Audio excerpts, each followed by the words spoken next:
Hi everyone. So here we have a cute topic. The name of the cute topic is user account creation. Okay, and it is under the project Workfront support request test. Okay, and then we have another cute topic with the same name, user account creation. Okay, and it is under the project Workfront support. Okay, our intention is basically to update these cute topics with a particular approval process. So you have this approval process, right?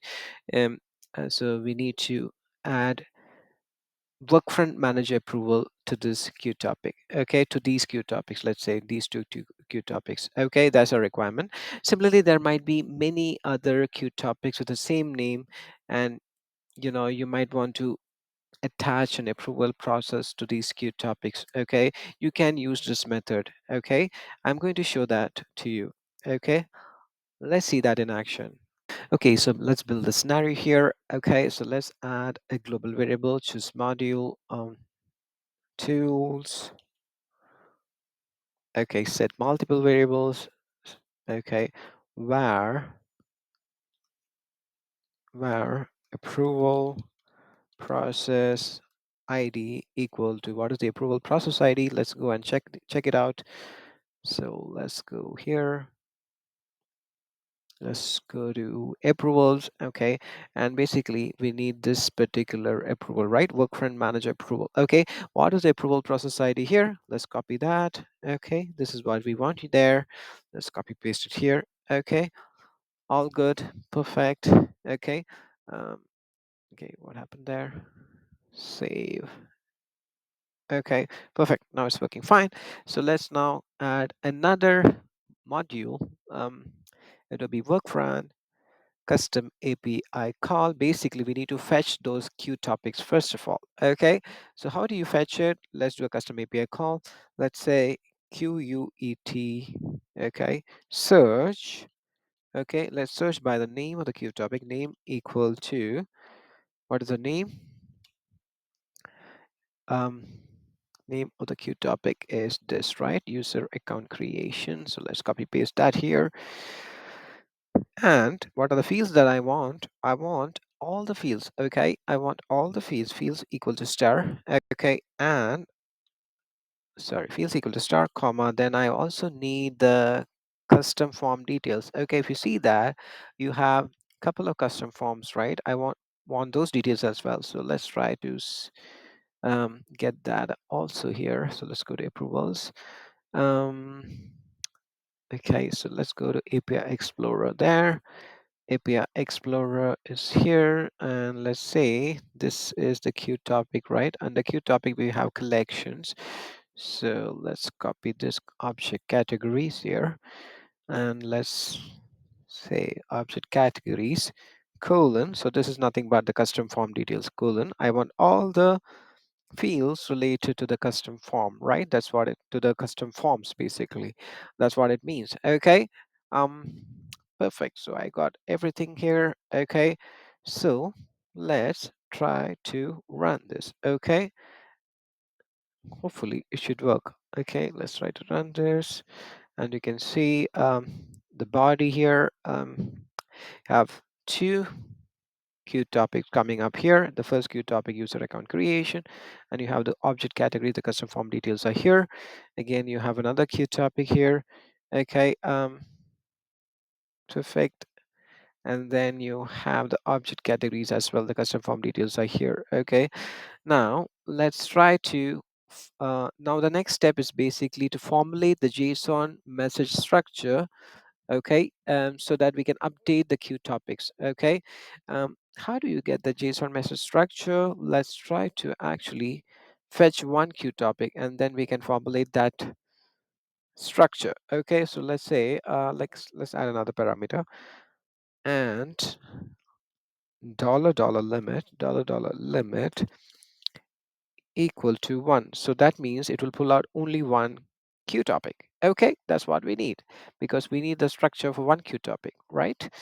um, Okay, perfect. So now we got the body here, data. Okay, so let's try to download this here, output bundle. So just copy the data. Okay, so till this, right? Perfect, perfect. Okay, this is what we need there. This is the JSON structure which we need to formulate there. Okay, now let's close this. Let's close this here. Okay, now let's add a create JSON module. Okay, create JSON, and let's add a data structure, generator, copy, save. Okay, now let's give it a nice name here. The name can be this. Let's save it here. Let's click OK there. Okay, let's try to click OK first of all. Let's save it, and again let's come back here. Yep. Now that we have the data structure of the queue topic, okay, basically this is a structure of the JSON message, okay, and this message is what we are going to insert into Workfront so that we can update the queue topics. As simple as that, okay. Um, but let's see this. If you see this message, okay, let's try to actually remove the $$ limit because we need everything now. Let's actually remove this parameter. Click OK there. Save it here. Save. Anyways, now you can see here. Let's try to run it once again. Okay. If you see here, we have the body here. Okay. So you can see we have actually it is an array and it has two bundles. I mean, it has two items in that array, let's say, and we might need to split it because we need it one by one, right? In order to map it, we might need it one by one, so we need to map it so that we can map it properly. Okay, so we might need to split this here. Okay, so how can we split it? Using an iterator. Okay, so let's add a module, let's say iterator, so that we can split the messages here. Iterator. Okay, I'm going to split the message. So basically we have this one, right? Data. Perfect. So let's try to split it here. Click OK, and let's try to save it. Now let's try to run anyways here. Okay, now if you see this, it's actually split, okay, into two bundles, bundle 1 and bundle 2, and now it will be very easy to map. Okay, so let's do the mapping here. So let's say ID,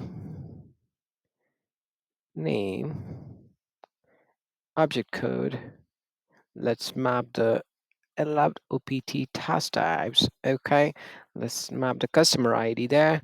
Let's map the default process ID. Default process ID is nothing but this one, which we declare as a global variable, var approval process ID, right? This is what we need to update, remember. Okay, default category ID is not going to change.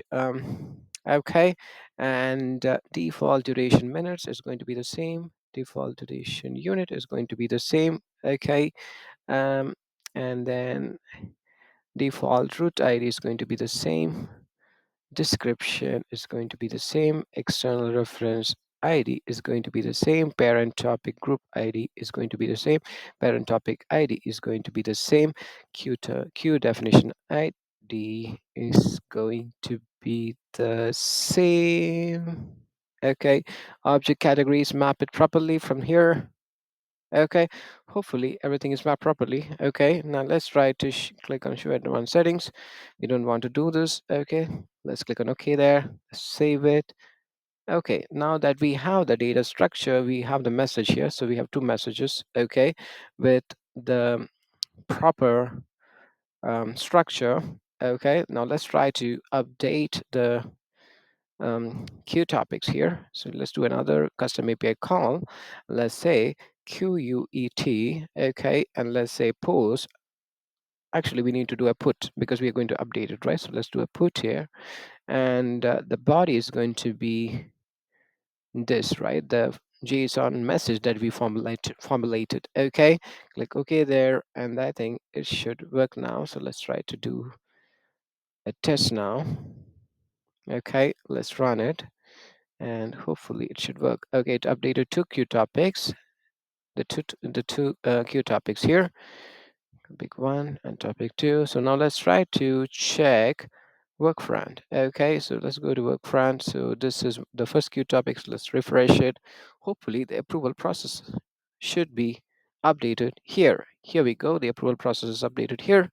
Perfect. Let's also refresh the other queue topic. Okay, so you can see the approval process is not applicable now. Now let's try to refresh it.